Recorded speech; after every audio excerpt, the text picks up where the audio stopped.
Good morning. Just as I pushed the go live button, my phone rang. So I had to reach over and shut it off. Hello, how are you? I hope you are doing well. It is Tuesday the 20th, right? Yep, it's the 20th. Looks like I keep freezing every once in a while, so I apologize for that if it shows up like I'm freezing. Let me see if it's going to work okay. If not, I might have to log back on. Goodness gracious.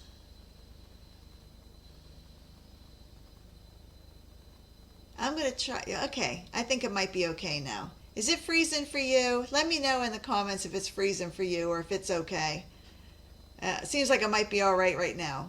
Good morning. Let me know who's here joining me. I'd love to know who's here. Okay, let's go ahead and get started. Let me show you my journal page for yesterday. So yesterday was 1 Corinthians 15:58, and he was talking about standing firm, let nothing move you. And this was Paul talking to the people of Corinth.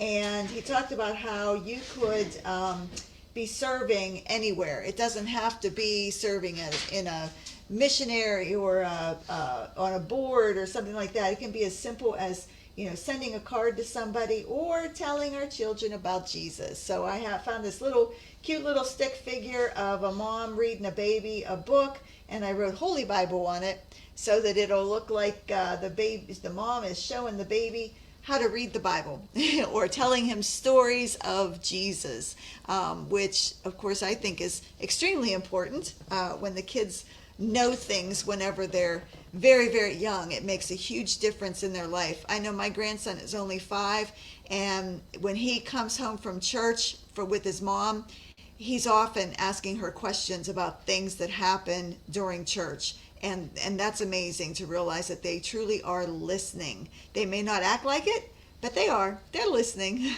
So today's scripture is, let's see here, Psalm 31:24. And it says, "Be of good courage, and he shall strengthen your heart, and ye that hope in the Lord." So this is another verse that was written by David as he's being persecuted by Saul. There were times as he was being hunted that David would be on one side of the hill and Saul on the other. And then David had to hide in a cave in the wilderness, and he was just chased by Saul constantly. We don't know for sure if this song was written whenever that was happening, or maybe it was when his son Absalom was rebelling against him. But David continued to have courage in the Lord. I don't know if I'd be so unfaltering in my confidence in God the way David was when he wrote this verse. I mean, I pray that I would, but David never backed down. I think we can relate to David at times when the stress level is really high. You're being pulled in 10 different directions and you just feel like giving up.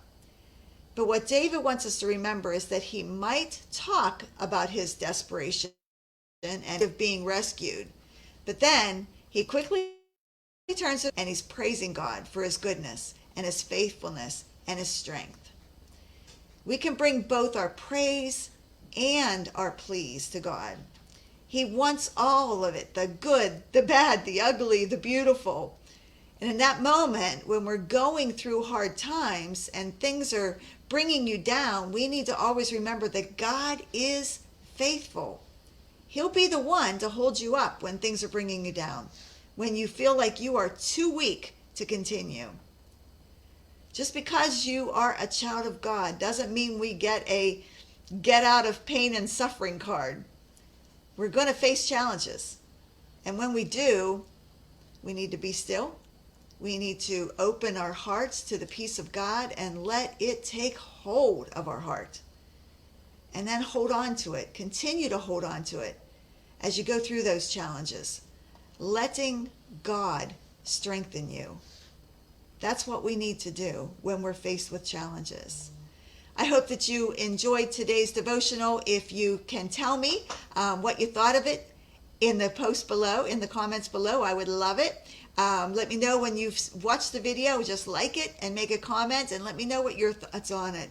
I love hearing what you feel this scripture meant to you.